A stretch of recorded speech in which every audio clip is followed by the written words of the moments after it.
and welcome back. Did you miss me? I know I did. But right now, I'm using a tripod since my mom gave me the idea that I use a tripod to hold the camera up while I do my read-along videos. So, I figure that we should do my read-along videos with a tripod. What do you think? Well, enough of that. Let's get down to business, shall we? Chapter 2. Charles barely heard what Danielle said about the princess. As soon as he saw the puppy, he was on his feet and on his way over to get a closer look. He had never seen such a tiny dog. She was unbelievably cute. Like a little stuffed toy. The puppy looked back at him with sparkly black eyes, her little ears perked up. Great! Another fan? Great! Another fan! Hello there! Want to pat me? Lizzie joined Charles near the crowd of women. Huh, a Yorkie, she said. Cute. I guess if you like little dogs too. I don't know why people have to dress them up in t-shirts though. What kind of dog did you say it is? Charles asked his sister. His eyes were glued to the puppy in Angela's arms. Yorkshire Terrier. It'll get bigger than that. But not much. Lizzie didn't sound impressed. She was not a big fan of any dog smaller than, say, Patches, a beagle puppy the Petersons had recently fostered. Mom had come over to help the Bean work his way to the front of the crowd so he could see the puppy. Okay, pal, she said to the Bean now. Your turn for a haircut. Danielle's all ready for you. But the uppy! The Bean reached out his arms toward the puppy. Not now, Mom said firmly. She pulled the Bean away and walked him over to Daniel's chair. Charles was so busy looking at the puppy that he hardly noticed what Angela was saying. Now he realized that she was upset about something.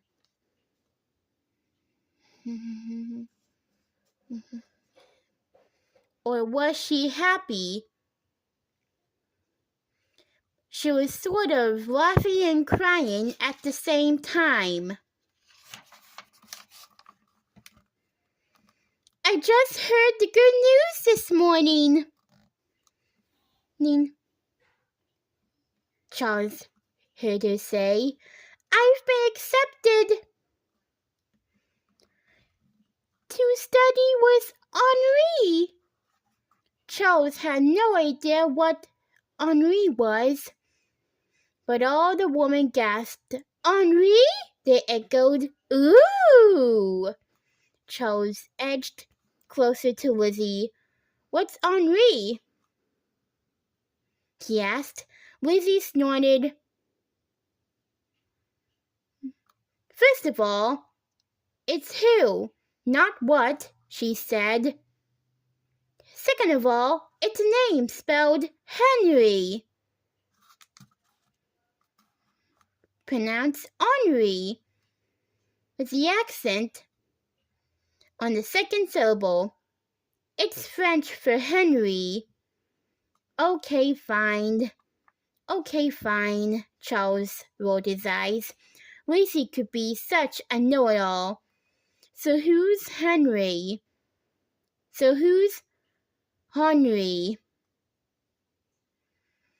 Lizzie waved to get Angela's attention.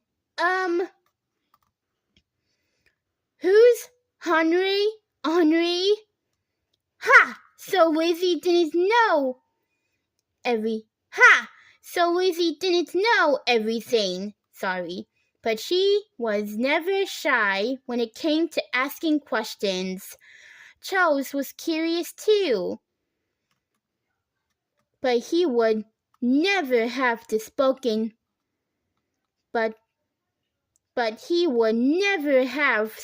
right up like that. Henry? He's just the most famous, most creative, most amazing colorist in the universe. That's all. Angela's cheeks were pink and her eyes were bright with excitement. Colorist? Like with crayons? Charles pictured the bean hard at work at the kitchen table creating one of his scrawly loopy drawings. Was the bean a colorist? Angela laughed. No, like for hair, she said. There's nobody better than Henry when it comes to dyeing hair. All the movie stars adore him.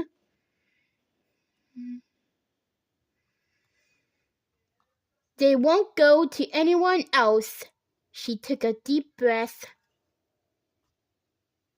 And now I, Angela McKnight, am going to Los Angeles, California to study with him. I leave tomorrow. It's the most amazing, the most wonderful, the most incredible thing that's ever happened.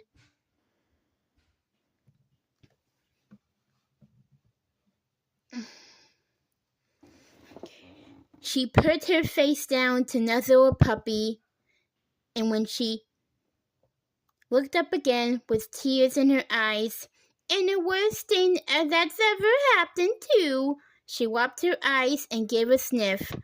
I'm going to have to give up my darling baby girl, my princess. Why? One of the women said. Why? One of the women asked. Can't you take her with you? Angela shook her head. I'll be studying with Henry all day long, every day. Who would look after her? Princess needs a lot of attention. She nuzzled the top of the puppy's head again. Don't you, sweetie? Mama's little cupcake needs lots and lots of love. Princess licked Angela's nose.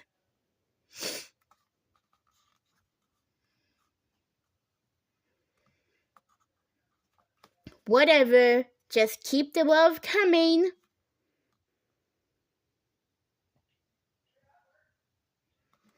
Charles and Lizzie exchanged a glance and Lizzie pretended to gag. They both hated it when the people spoke baby talk to their dogs. How long will you be gone? Another woman asked. Maybe you could find someone to take care of Princess for a while. Angela shook her head. The truth is, I don't think I'll be coming back. I've always wanted to live in California, and this is my big chance. The woman stared, asking more questions about Henry. While Charles slipped away to find Mom, she was over at the nail station supervising the Bean's haircut. Maybe a little more off the back, Mom was saying as Danielle snipped away at the bean's soft curls. Mom?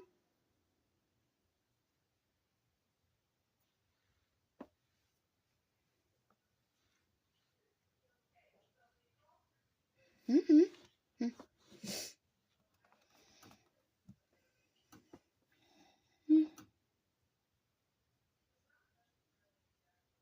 Mom? Charles asked. Can we? Don't tell me if you're asking if we can foster that little brat, Lizzie said, come up from behind him. Charles couldn't believe it. That's not nice, he told his sisters. Just because they don't like little dogs doesn't mean we should help this one out. Just like we helped any puppy who needed us, spoiled or not. Charles thought Princess was really, really cute. He was dying to have her stay with his family until they could find her a new home. It's not that I dislike all little dogs, Lizzie said. Snowball was okay, so was Rascal. But this one? She's tiny and spoiled. I can tell already by the way Angela calls her in baby talks to her. Not to mention that t-shirt she's got her wearing. Mom was shaking her head. I don't know, Charles. Lizzie might be right about this puppy. Princess might need more attention than we have time to give. She looked at Charles, and he looked back at her. She looked at Charles.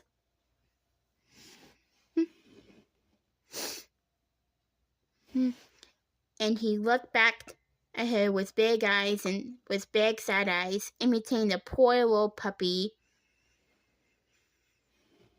Look, that sometimes worked for Buddy when he was hoping for a pat or a treat. It seemed to work for Charles, too. Mom sighed. But you're right, too.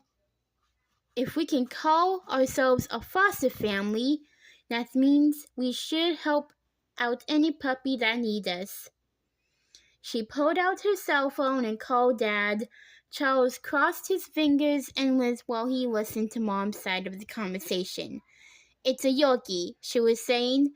Yes, one of those little yappy. I know, but Charles liked her, and we should help if we can, Aunt.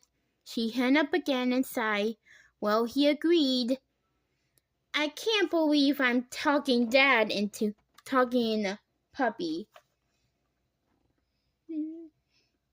Then she wrinkled at Charles. Mom was really more of a cat person, but Charles could tell that she thought Princess was cute. Yay! Charles could hardly wait.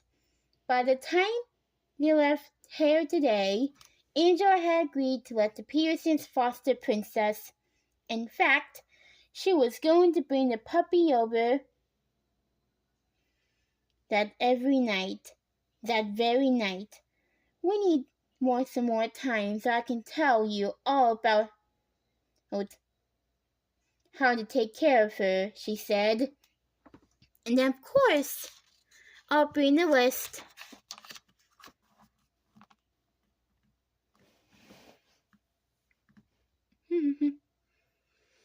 Uh-oh.